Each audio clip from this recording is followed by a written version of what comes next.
Hello friends, ಇವತ್ತಿನ ಸಂಚಿಕೆಯಲ್ಲಿ ಏನಾಯಿತು ಅಂತ ನೋಡ್ಕೊಂಡು ಬರೋಣ ಬನ್ನಿ. ಪ್ರೇಮ ಥ್ಯಾಂಕ್ಸ್ ಫಾರ್ ದ ಕಾಂಪ್ಲಿಮೆಂಟ್ಸ್ ಅಂತ ಕಲ್ತ್ಕೋತಾಳೆ. ಸರಿ ಕಣೆ, ಆಲ್ ದಿ ಬೆಸ್ಟ್ ಅಂತ ಕಾವ್ಯ ಕಾಲ್ ಕಟ್ ಮಾಡ್ತಾಳೆ. ಆಗ Prema I am miss Ram, thanks for the compliments ಅಂತ ಹೇಳೋಕ್ಕೆ ಶುರು ಮಾಡ್ತಾಳೆ. ಓಹೋ, ಅಕ್ಕ ತಂಗಿರ ಪ್ಲ್ಯಾನಾ ಅಷ್ಟೊಂದು ಜೋರಾಗಿತ್ತಾ ಅಂತಾನೆ ರಾಮ್ ಆ ಹೋಟೆಲಿಂದ ಇಲ್ಲಿಗೆ ಬರೋವರೆಗೂ ಆ ಇಂಗ್ಲೀಷಲ್ಲಿ 2 ಪದಗಳಿತ್ತಲ್ಲ, ಅದನ್ನಂತೂ ಬಾಯಿಪಾಠ ಮಾಡಿಕೊಂಡೇ ಬಂದಿದ್ದೀನಿ. ಆಮೇಲೆ ಆ ಡಾಕ್ಟರ್ ಹೆಂಡತಿ ಏನಂದ್ರು ನನಗೆ ಗೊತ್ತಾಗ್ತಿಲ್ವೋ, ಸುಮ್ಮನೆ ಹಾಗೆ ಕಾವ್ಯ ಹೇಳ್ಕೊಟ್ಟಿದ್ದಾನೆ ಹೇಳಿಬಿಟ್ಟೆ. ಥ್ಯಾಂಕ್ಸ್ ಫಾರ್ ದ ಕಾಂಪ್ಲಿಮೆಂಟ್ಸ್ ಸರಿನಾ ಅಂತಾಳೆ ಪ್ರೇಮ. ಹೊಡೆದೆ, ಸರಿಯಾಗಿ ಹೊಡೆದೆ ಅಂತ ಹೈ ಮಾಡ್ತಾನೆ ರಾಮ್. ನಿನಗೆ ಇಷ್ಟು ಧೈರ್ಯ ಇದೆ ಅಂತ ನಾನು ಅಂದ್ಕೊಂಡೇ ಇರಲಿಲ್ಲ ಪ್ರೇಮ, ನಿಜವಾಗ್ಲೂ ನೀನು ಇವತ್ತು ಗೆದ್ದುಬಿಟ್ಟೆ ಅಂತಾನೆ ರಾಮ್. ಈಚೆ ತಿಂಡಿ ತಿನ್ನುವಾಗ ಪ್ರೇಮ ಹೊರ್ಕಲ್ಲಿ ತಿನ್ನೋಕೆ ನೋಡಿದರೆ ಆಗಲ್ಲ. ಆಗ ರಾಮ್, ನನಗೆ ಈ ಕಡ್ಡಿಲಿ ತಿನ್ನೋಕೆ ಆಗ್ತಿಲ್ವೋ, ಈ ಕಬ್ಬಿಣದ ಕಡ್ಡಿಲಿ ಎಷ್ಟೇ ಈ ಥರ ಪ್ರಯತ್ನ ಪಟ್ಟರು ಎಲ್ಲ ಒಂದೊಂದು ಕಡೆ ಹೋಗ್ತಿದೆ, ನನಗೆ ತಿನ್ನೋಕ್ಕಾಗ್ತಿಲ್ಲ ಇದರಲ್ಲಿ ಅಂತಾಳೆ ಪ್ರೇಮ. ನೀನೇನು ಗಾಬರಿ ಆಗಬೇಡ ಅಂತ ರಾಮ್ ತಿನ್ನೋದನ್ನು ಹೇಳ್ಕೊಡ್ತಾನೆ. ಟ್ರೈ ಮಾಡು ಅಂತಾನೆ. ನನ್ನ ಕೈಲಿ ಇದಾಗಲ್ಲ, ಕೈಯಲ್ಲಿ ತಿಂದ್ರೇ ರುಚಿ ಅಂತ ಮತ್ತೆ ಸುಮ್ಮನಾಗ್ತಾಳೆ ಪ್ರೇಮ. ಯಾಕೆ ಪ್ರೇಮ ನಿಲ್ಲಿಸ್ಬಿಟ್ಟೆ, ತಿನ್ನು ಅಂತಾನೆ ರಾಮ್. ಒಂದು ಕೆಲಸ ಮಾಡೋಣ, ನೀನೇ 1-2 ತುತ್ತು ತಿನ್ನಿಸ್ಬಿಡು ಅಂತಾಳೆ ಪ್ರೇಮ. ನಾನಾ ಎಲ್ರ ಮುಂದ ಅಂತಾನೆ ರಾಮ್. ಏನೋ ನೀನು ಗಂಡಾಗೆ ಹೆಂಡತಿಗೆ 2 ತುತ್ತು ತಿನ್ನಿಸ್ಬಿಟ್ರೆ ಯಾರೇನು ಅಂತಾರೆ, ಏನು ತಪ್ಪದು, ನನಗೆ ತಿನ್ನೋಕೆ ಬರ್ತಿಲ್ಲ ಕಣೋ, ಪ್ಲೀಸ್ ಅರ್ಥ ಮಾಡ್ಕೊ ಅಂತಾಳೆ ಪ್ರೇಮ. ಸರಿ ಆಯಿತು ಅಂತ ರಾಮ್ ಪ್ರೇಮಿಗೆ ತಿನ್ನಿಸ್ತಾನೆ. ಅದನ್ನು ನೋಡಿ ಇನ್ನೊಬ್ಬರು ಡಾಕ್ಟ್ರು ಹೆಂಡತಿ ನೋಡಿ ರಾಮ್ ಹೆಂಡತಿಗೆ ಹೇಗೆ ತಿನ್ನಿಸ್ತಿದ್ದಾನೆ, ನೀವು ಇದ್ದೀರಾ, ಗಂಡ ಅಂದರೆ ಹಾಗಿರಬೇಕು ಅಂತಾರೆ. ಆಗ ಸ್ನೇಹ ಅವ್ರ ಹತ್ರ ಬರ್ತಾಳೆ. ಅಬ್ಬಾ ಸಾಕು ರಾಮ್, ನನಗಂತೂ ಫುಲ್ ಹೊಟ್ಟೆ ತುಂಬಿತು ಅಂತಾಳೆ ಪ್ರೇಮ ಲಾಸ್ಟ್ 1 ತುತ್ತು ಅಂತಾನೆ ರಾಮ್. ಸರಿ ಅಂತ ಪ್ರೇಮ ಸ್ನೇಹನ ಓರೆ ಕಣ್ಣಲ್ಲಿ ನೋಡ್ತಾಳೆ. ಆಗ ಇನ್ನೊಬ್ಬರು ಡಾಕ್ಟರ್ ರಾಮ್ ಹತ್ರ ಬಂದು, ರಾಮ್ ನಿನ್ನ ದೊಡ್ಡ ಗುಣ ನೋಡಿ ಖುಷಿಯಾಯಿತು, ನಿನ್ನ ಹೆಂಡತಿ ಓದಿಲ್ಲ, ಅವಳು ನಿನಗೆ ಸಮ ಅಲ್ಲ ಅಂತ ತಿಳಿದ್ರೂ ಚೂರು ಸಂಕೋಚ ಪಡದೆ ಪ್ರೀತಿಯಿಂದ ತಿನ್ನಿಸ್ದೆ, ಅದು ನಿನ್ನ ಸಂಸ್ಕಾರನ ತೋರಿಸುತ್ತೆ. ಒಬ್ಬ ಸಜ್ಜನ ವ್ಯಕ್ತಿ ಅಂದರೆ ನಿನ್ನ ಥರ ಇರಬೇಕು, you are truly a gentleman ಅಂತ ಹೇಳ್ತಾರೆ. Thank you so much sir ಅಂತಾನೆ ರಾಮ್. ಕ್ಯಾರಿ ಆನ್ ಅಂತ ಅವ್ರು ಹೋಗ್ತಾರೆ. ಪ್ರೇಮ ನೋಡಿದ್ಯಾ, ನಾನು ನಿನಗೆ ತಿನ್ನಿಸಿದ್ದಕ್ಕೆ ಡಾಕ್ಟರ್ ಎಲ್ಲರೂ ನನ್ನ ಹೇಗೆ ಹೊಗಳುತ್ತಿದ್ದಾರೆ ಅಂತ, ನಮಗೇನೇ ಆದರೂ ಅದೆಲ್ಲ ಒಳ್ಳೆಯದೇ ಆಗ್ತಿದೆಯಲ್ಲ ಅಂತಾನೆ ರಾಮ್. ಒಳ್ಳೆಯವರಿಗೆ, ಒಳ್ಳೆ ಮನಸ್ಸಿರೋರಿಗೆ ಒಳ್ಳೆಯದೇ ಆಗುತ್ತೆ ಅಂತಾಳೆ ಪ್ರೇಮ. ಈಚೆ ಕಾವ್ಯ ರೂಮಿಗೆ ಬಂದು ನೋಡುವಾಗ ಅಲ್ಲಿ ಟೇಬಲ್ ಮೇಲೆ ನೈಲ್ ಪಾಲಿಶ್ ಇರುತ್ತೆ. ನೈಲ್ ಪಾಲಿಶ್ ನನ್ನ ಫೇವ್ರೇಟ್ ಕಲರ್, ಹಚ್ಕೊಳ್ಳ ಅಂತ ಕೂತ್ಕೊಂಡು ಹಚ್ಕೋತಾ ಇರುವಾಗ ಮಹಾದೇವ ಬರ್ತಾನೆ. ಮಹಾದೇವ ತುಂಬ ಥ್ಯಾಂಕ್ಸ್, ಇದು ನನ್ನ ಫೇವ್ರೇಟ್ ಕಲರ್ ಅಂತ ನಿನ್ಗ್ಯಾರು ಹೇಳಿದ್ದು, ನನಗೆ ತುಂಬಾ ಇಷ್ಟ ಆಯಿತು ಅಂತಾಳೆ ಕಾವ್ಯ ಅದು ಅಂತಾನೆ ಮಹಾದೇವ. ಏನಾಯಿತು ಮಹಾದೇವ, ಯಾಕೆ ಹಂಗಾಡ್ತಿದ್ಯಾ ಅಂತಾಳೆ ಕಾವ್ಯ. ಏನಿಲ್ಲ ಬಿಡು ಕಾವ್ಯ, ಆ ಬಣ್ಣ ಬಹು ಪಸಂದಾಗದೆ ಅಂತಾನೆ ಮಹಾದೇವ. ಏನಾಯಿತು ಅಂತ ಹೇಳು ಮಹಾದೇವ ಅಂತಾಳೆ ಕಾವ್ಯ. ಏನಿಲ್ಲ, ನಿನಗೆ ಆ ಬಣ್ಣ ಇಷ್ಟ ಆಯ್ತಲ್ಲ, ಆ ದೇವ್ರು ಕೊಟ್ಟಿರೋ ವರ ಅನ್ಕೋತೀನಿ ಅಂತ ಮಹಾದೇವ ಹೋಗುವಾಗ ಕಾವ್ಯ, ಮಹಾದೇವ ಸುಮ್ಮನೆ ನಿಂತ್ಕೋ, ಏನು ವಿಷಯ ಅಂತ ಹೇಳು ಅಂತಾಳೆ. ಅದು ಕಾವ್ಯ, ನೀನೀಗ ಹಚ್ಕೋತಿದ್ಯಲ್ಲ ಅದನ್ನು ನಾನು ಪಂಚಮಿಗೆ ಅಂತ ತಂದಿದ್ದು, ಅವಳಿಗೆ ಕೊಡಬೇಕು ಅಂತ ಅಲ್ಲಿಗೆ ತಂದಿಟ್ಟು ಮರ್ತೋಗಿತ್ತು ಅಂತಾನೆ ಮಹಾದೇವ.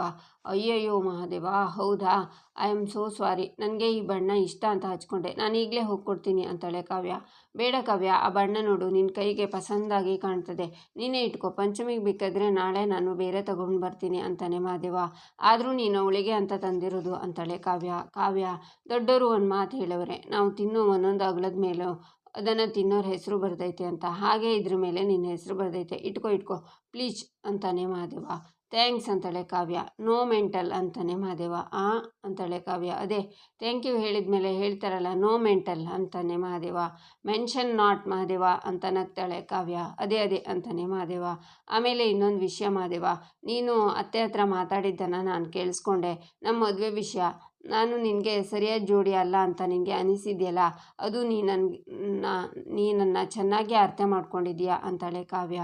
ಥ್ಯಾಂಕ್ ಯು ಅಂತಾನೆ ಮಹಾದೇವ. ಮತ್ತೆ ಯಾಕೆ ತಡ, ಯಾವಾಗ ನನಗೆ ಡಿವೋರ್ಸ್ ಕೊಡ್ತೀಯಾ ಅಂತಾಳೆ ಕಾವ್ಯ. ಪ್ರಾಣ ಬೇಕಿದ್ರೂ ಕೊಡ್ತೀನಿ, ಅದನ್ನು ಮಾತ್ರ ಕೊಡಲ್ಲ ಅಂತ ಹೇಳಿದ್ದೀನಲ್ಲ ಕಾವ್ಯ ಅಂತಾನೆ ಮಹಾದೇವ. ಪ್ಲೀಸ್ ಮಹಾದೇವ, ಪದೇ ಅದನ್ನೇ ಹೇಳಬೇಡ, ನನಗೆ ನನ್ನದೇ ಆದಂಥ ಕನಸುಗಳಿದೆ, ನನ್ನದೇ ಆದಂಥ ಫ್ಯೂಚರ್ ಪ್ಲ್ಯಾನ್ಸ್ ಇದೆ, ಇಲ್ಲೇ ಇದ್ದರೆ ಅದನ್ನು ಅಚೀವ್ ಮಾಡೋಕ್ಕೆ ಆಗಲ್ಲ ಮಹಾದೇವ. ನಾನು ಚಿಕ್ಕ ವಯಸ್ಸಿಂದ ಕಂಡಿರೋ ಕನಸನ್ನು ನನಸು ಮಾಡ್ಕೋಬೇಕು ಅಂದರೆ ನಾನು ಇಲ್ಲಿಂದ ದೂರ ಹೋಗಲೇಬೇಕು, ನಮ್ಮ ಖುಷಿನೂ ಅರ್ಥ ಮಾಡ್ಕೊ ಮಹಾದೇವ ಅಂತಾಳೆ ಕಾವ್ಯ. ನಿನ್ನ ಕನಸನ್ನು ನನಸು ಮಾಡೋಕ್ಕೆ ನಿನ್ನ ಹೆಗ್ಲು ಕೊಡ್ತಾನೆ ಈ ಮಹಾದೇವ. ನೀನು ಅಂದ್ಕೊಂಡಿರೋದನ್ನು ಸಾಧಿಸೋಕ್ಕೆ ಈ ಮನೇಲಿ ನಿನಗೆ ಯಾವ ಅಡ್ಡಿನೂ ಇರಾಕಿಲ್ಲ ಕಾವ್ಯ. ನೀನು ಏನು ಮಾಡಬೇಕು ಅಂದ್ಕೊಂಡಿದ್ಯೋ ಅದನ್ನು ಮಾಡು, ನೀನು ನಿನ್ನ ಗುರಿ ಮುಟ್ಟೋಕ್ಕೆ ನಾನು ನನ್ನ ಅಳಿಲ್ ವಕೀಲ್ ಸೇವೆನ ಮಾಡ್ತೀನಿ, ಆದರೆ ಡಿವೋರ್ಸ್ ಮಾತ್ರ ಕೊಡೋಕ್ಕಿಲ್ಲ ಅಂತಾನೆ ಮಹಾದೇವ. ಹಾಗಿದ್ರೆ ನನ್ನ ಕಡೆಯವರೆಗೂ ಇದೇ ದುಃಖದ ನರಕದಲ್ಲಿ ಇರಬೇಕಾ ಅಂತಾಳೆ ಕಾವ್ಯ. ನಿನಗೆ ಇವಾಗ ಇದು ನರಕ ಅಂತ ಅನಿಸ್ತಾ ಇರ್ಬೋದು ಕಾವ್ಯ, ಆದರೆ ಒಂದಲ್ಲ ಒಂದಿನ ನಿನ್ನ ಮನ ಬದಲಾಯಿಸ್ತೀಯ, ಆ ನಂಬಿಕೆ ನನಗಿದೆ. ನೀನು ಅದನ್ನು ಒಪ್ಕೋತೀಯ ಕಾವ್ಯ? ದಿಟ ಹೇಳ, ನಿನ್ನ ಕೈನಾಗೆ ಆ ಬಣ್ಣ ಬಹು ಪಸಂದಾಗಿ ಕಾಣಿಸ್ತೈತೆ. ಹ್ಞೂ ಅಂತ ಮಹಾದೇವ ಅಲ್ಲಿಂದ ಹೋಗ್ತಾನೆ. ಈಚೆ ಪ್ರೇಮ ಬರ್ತಾ ಇರುವಾಗ ಇಬ್ಬರು ಡಾಕ್ಟ್ರ್ ಗಂಡ ಹೆಂಡತಿ ಇರ್ತಾರೆ. ಪ್ಲೀಸ್ ನನ್ನ ಮಾತು ಕೇಳು ಅಂತ ಗಂಡ ಹೆಂಡತಿ ಕೈನ ಹಿಡ್ಕೊಂಡಿರ್ತಾನೆ. ಒಂದು ಸಲ ಹೇಳಿದರೆ ಅರ್ಥ ಆಗಲ್ವಾ ನಿನಗೆ ಅಂತಾಳೆ ಅವಳು. ಆಗ ಅವನು ನನ್ನ ಮಾತು ಕೇಳು ಅಂತಾನೆ. ಬಿಡು ಅಂತ ಅವನ ಕೈ ಬಿಡಿಸ್ಕೊಂಡು ಅವಳು ಹೋಗ್ತಾಳೆ. ಅವನು ಹೋಗಬೇಕು ಅನ್ನುವಾಗ ಪ್ರೇಮ, ಇರು ಒಂದು ನಿಮಿಷ, ಡಾಕ್ಟರ್ ಓದಿದ್ದೀರಾ, ಬುದ್ಧಿ ಇಲ್ವಾ ನಿಮಗೆ?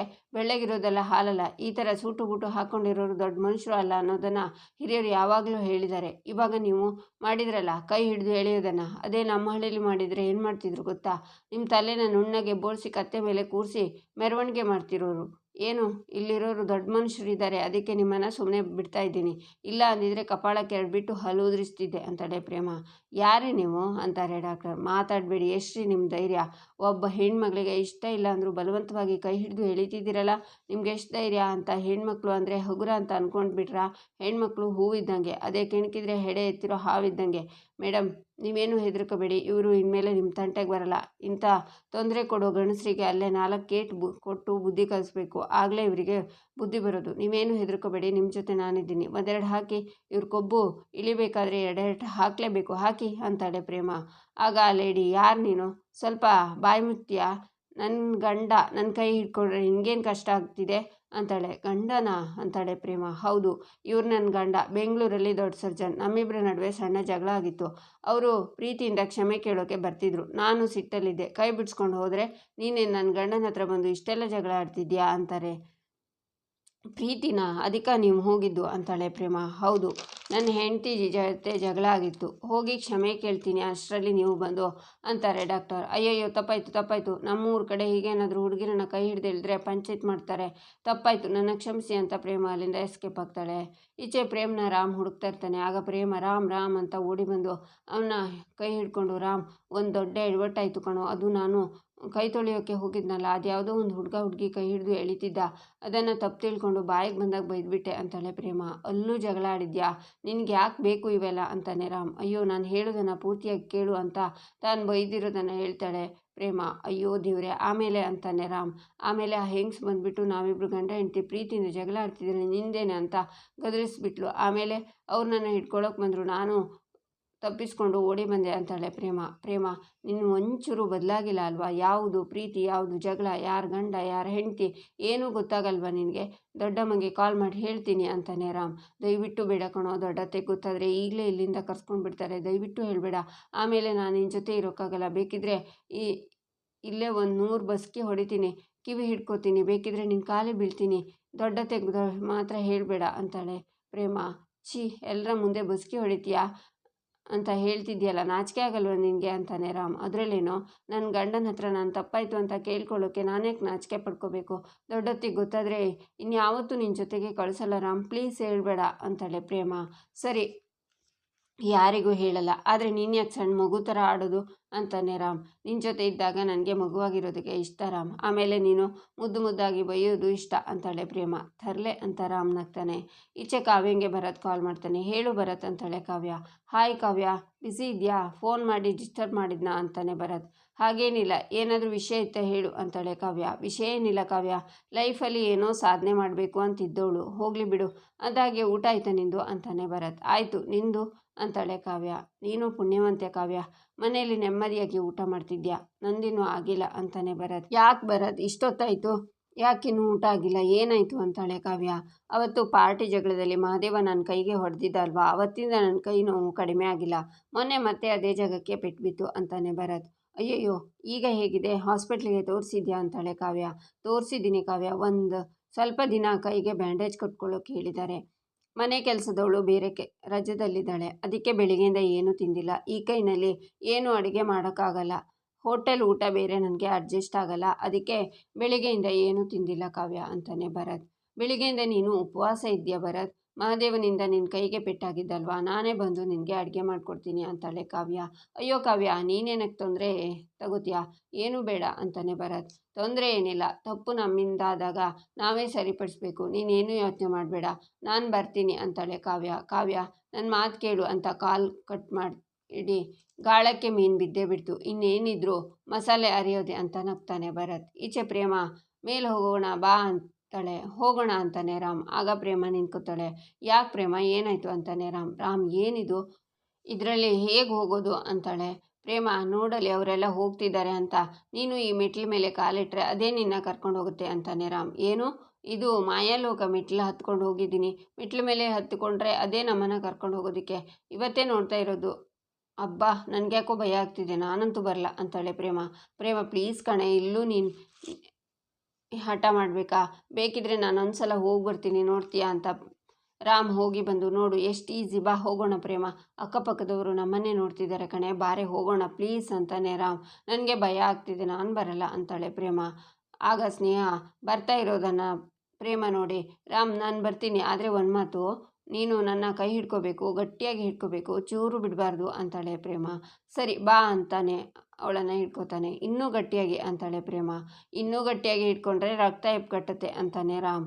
ಇನ್ನೊಂದು ಕೆಲಸ ಮಾಡೋಣ ಅಂತಾಳೆ ಪ್ರೇಮ. ಆಯಿತು ಹೇಳಮ್ಮ ಅಂತಾನೆ ರಾಮ್. ನನಗೆ ಇದರಲ್ಲಿ ಹೋಗೋಕ್ಕೆ ಬರಲ್ಲ, ಆದರೆ ನಿನ್ನ ತೋಳಲ್ಲಿ ಹತ್ತೋಕ್ಕೆ ಬರುತ್ತೆ, ನಾನು ಬರಲೇಬೇಕು ಅಂದರೆ ನೀನು ನನ್ನ ಎತ್ಕೊಂಡು ಹೋಗಬೇಕು ಅಂತಾಳೆ ಪ್ರೇಮ. ನಾನಿನ್ನೇ ಎತ್ಕೊಂಡು ಹೋಗ್ಬೇಕಾ ಪ್ರೇಮ?